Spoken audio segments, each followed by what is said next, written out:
Hi,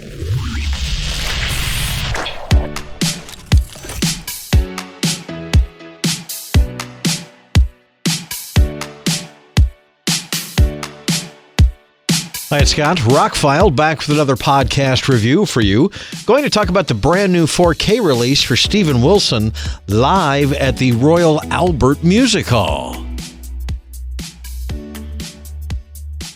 This 2018 concert got my Blu-ray of the year for concerts when it came out. I think it was 2019 or 2020.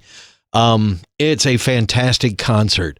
For the first time, Porcupine Tree and Steven Wilson had filmed several concerts before, but this was the first time I think he hired a movie director to actually direct it.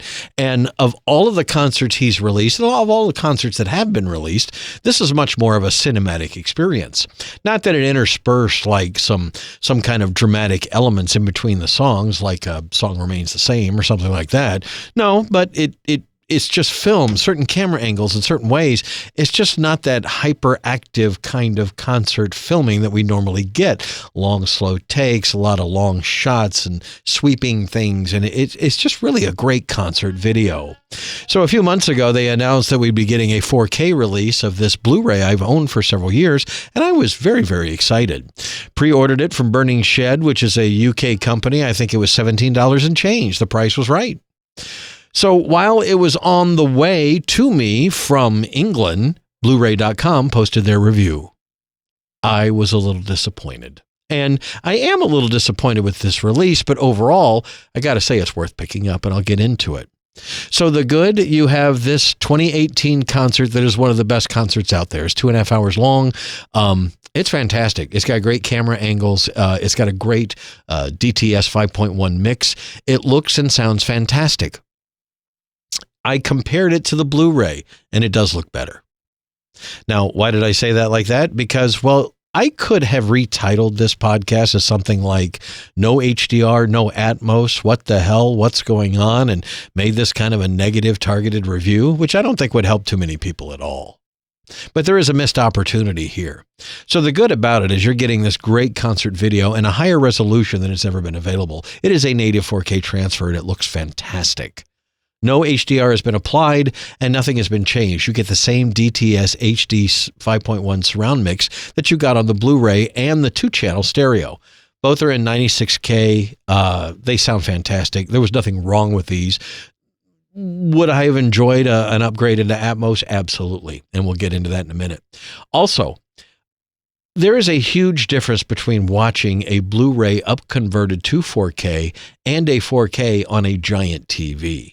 On a 55-inch or 65-inch, you're not going to notice much of a difference. But on like an 85-inch, the difference between a Blu-ray and a 4K is significant, and you can see it. I see so many people in these online groups that I'm in, these movie groups, where they're saying, I can't tell much of a difference between streaming and Blu-ray and blah, blah, blah, blah, blah. You need a giant TV. And as our TVs are getting bigger, this is going to be more important.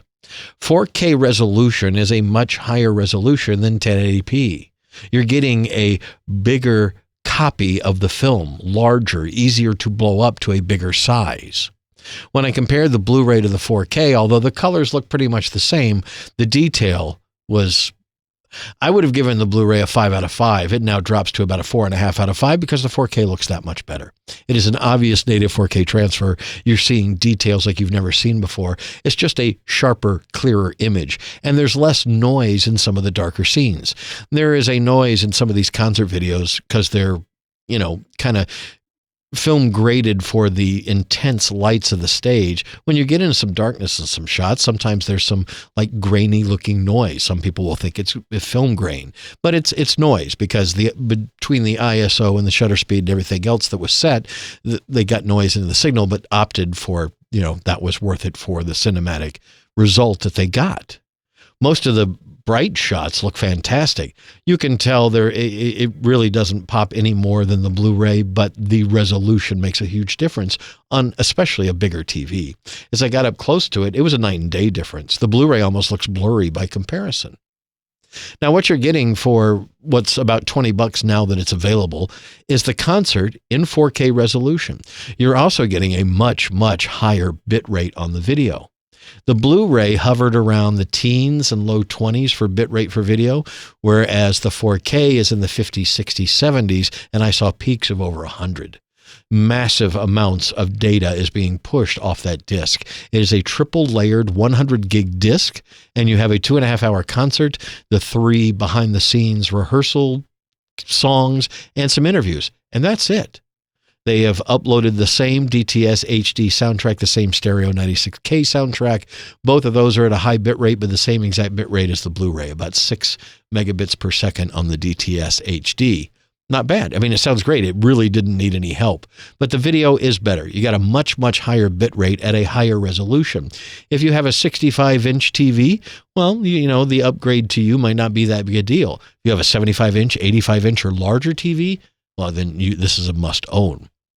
The only other complaint I have about it is the packaging. It's this typical, and I guess it's Sony is doing it because it looks like the new Pink Floyd and Pompeii is going to look exactly the same. It's really thin little digipack, like really thin. They barely had room on the spine to write Steven Wilson live at the Royal Albert Hall, 4K, blah, blah, blah, blah, blah. And there's a new booklet. It's bigger, so kudos to that. So they printed a bigger booklet that was what was in the Blu-ray. Now, I keep talking about the Blu-ray edition. Several years ago, Steven Wilson released this 4-disc Blu-ray edition of this concert. You got the 2 CDs of the audio, and you got the concert on DVD and Blu-ray. They have basically taken the Blu-ray content and just, now it's in 4K. Again, I compared them to AB, the Blu-ray and the 4K. The resolution difference is amazing. Not so much the colors and not so much the sound. So your upgrade should be tempered with that. But the price is right. It's under $20. This is prog rock in 4K. There is little to none of that. I would like to talk to Steven Wilson at some point and go, dude, HDR and Dolby Atmos would have made this an incredible package. They would have probably had to charge more for it too. And like I said, it's this Digipack cardboard packaging. Taking the Blu-ray or the 4K disc out of the sleeve repeatedly is eventually going to tear the corners on it if you're not careful. A 4K case would be fine. I know we're trying to get away from plastics, but this is a pretty weak Digipack that's so thin. It's almost going to disappear on my shelf when I put it next to all my other 4Ks and Blu-rays, right? It's incredibly thin and flimsy kind of. But again, it was under $20. It was $17 shipped. Well, with a little shipping. But you're getting prog rock in 4K. It looks and sounds fantastic. If you don't already own the Blu-ray set, well, then this is a no-brainer because this is cheaper. And if you already do own the Blu set, I would pick this up, especially if you plan to have a much larger TV. Larger than 65 inches, you are going to notice the difference between these two things. So could it have been better? Yes. Would I wish it had gotten one of those Steven Wilson box sets with the book and all the other stuff? Sure. I wish they had done that too. But all in all, for what I paid for it, I have a Steven Wilson concert in 4K, and this will be the version I watch that I pull out. I'm not going to pull out that Blu-ray box set anymore because this just looks better and sounds the same. So I wish we had Atmos. I wish we had HDR, but I'm glad we have Steven Wilson live at Royal Albert Hall on 4K because it looks fantastic. So with the caveats mentioned, I would recommend picking this up.